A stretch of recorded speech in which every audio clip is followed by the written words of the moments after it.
We went on a road trip to the North American International Auto Show, and we asked Mercedes to give us something comfortable and good on gas. So this is what we got. Comes with a 2.1 liter, 4-cylinder, turbo diesel, blue tech, has 161 horsepower, 266 pound-feet of torque, and seats about 12. Yes, it's the Mercedes Sprinter van.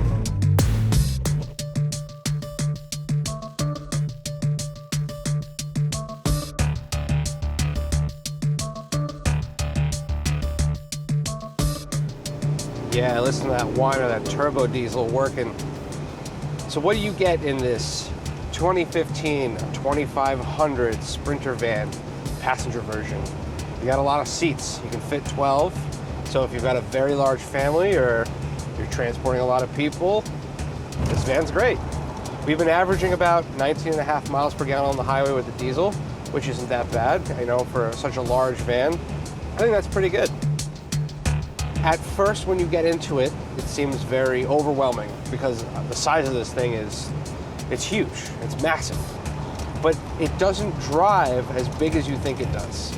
It's actually very easy to drive. As long as you take turns a little bit wider and you pay attention to all the mirrors, it's not that bad. It feels like you're driving a slightly larger van. The on-road highway feel is great. The car tracks straight. You don't really have to do too many corrections on the road. This thing actually handles quite well in bad weather.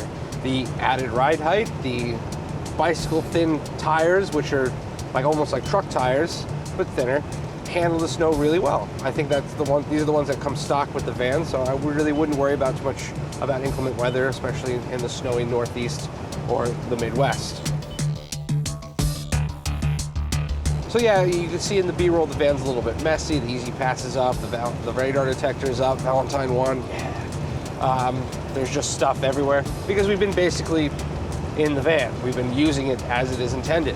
Well, sort of. It's not exactly like a cross-country thing. It's more of a utilitarian type of vehicle for small trips. But you know what? There are people out there who buy this van and they get them upfitted, like seriously upfitted. They drop lots of money into these things. They put couches, TVs, they put whatever you can possibly think of for a long distance trip. It's like an RV essentially, minus the size, and it's a lot easier to drive. With all that added weight from an upfitter though, I think this engine might struggle just a little bit. Yes, it's a diesel, yes, it's got a lot of torque, but it's not a huge amount of torque. 266 pound-feet of torque is, there's cars out there that have more torque than that, so. But neither here nor there.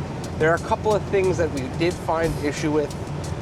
For something of this size, there needs to be a few more cigarette lighters, the 12-volt outlets. We only have 2 up front, and then there's 2 in the way back. So all the passengers in the middle are sort of left without. It is 2015. More and more common, people have 110-volt outlets in their car, like the regular 2-prong, 3-prong connection. You throw a couple in here. I mean, add that to your passenger comfort package. There is an aux and USB connection. We've connected iPhone 5, 6, and Android, and they all seem to have an issue connecting. It wouldn't charge, it wouldn't play through the system. We did eventually manage to figure out how to connect our phones via Bluetooth, which was good enough. We managed to get our music on here, no problem. The navigation's decent. The screen's a little bit small. It seems very small relative to the landscape size of the whole center console. The shifter is right by my knee, which isn't terrible. It's very easy to reach. However, it does have plus or minus Tiptronic, so you can select the gears on the 7-speed transmission. I wish it was just a little bit higher so my knee couldn't hit it if there was, for whatever reason. The one last thing I'm going to gripe about is the heat from these front vents blow hot as hell when you want them to. Your foot blowers, hot as hell. Open up this vent right here, ice cold air. I don't know why. The other thing is, on the roof there's a dome which has blowers, heaters, and the air conditioning compressor. We didn't run the air conditioning because it's about 8 degrees outside, but we've been trying to blast the heat back there. And lukewarm air comes out, right, Max? Lukewarm? Yeah. About lukewarm. So I don't know if that's an issue with this particular van, that the ventilation system's a little wonky, or that's a condition of the design. But I think that's something that needs to be addressed. I will definitely raise that with Mercedes and be like, hey, ride was great, everything was great. you might want to check the rear HVAC system because it doesn't blow hot at all. So we've been basically blasting the heat up and over us to make sure the people in the back stay warm. We're pulling in for a little bit. I gotta switch off driving privileges with Omar. Filling up the Sprinter. No easy task when it's 5 degrees outside. Imagine Derek, are you trying to do this? Sorry, Derek.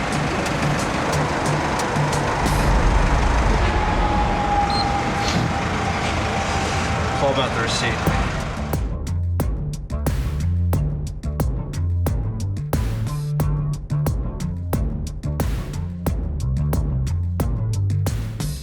So that about does it for this 2015 Mercedes-Benz Sprinter 2500 passenger van.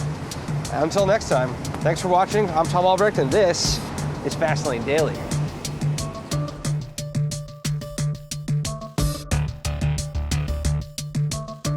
There is enough space that I can stand fully upright. There you go, see? And this little shelf down here. But it's roomy. I mean, Erica can edit, Max can sit in his own row. Well, you're done. There's another row back there, and there's space for even more stuff. I mean, it's quite comfortable. Omar, how does she drive? Great, but I think we're getting pulled over. Are you serious? No, just kidding. Son of a bitch. Ow, we're living in the fast lane, baby.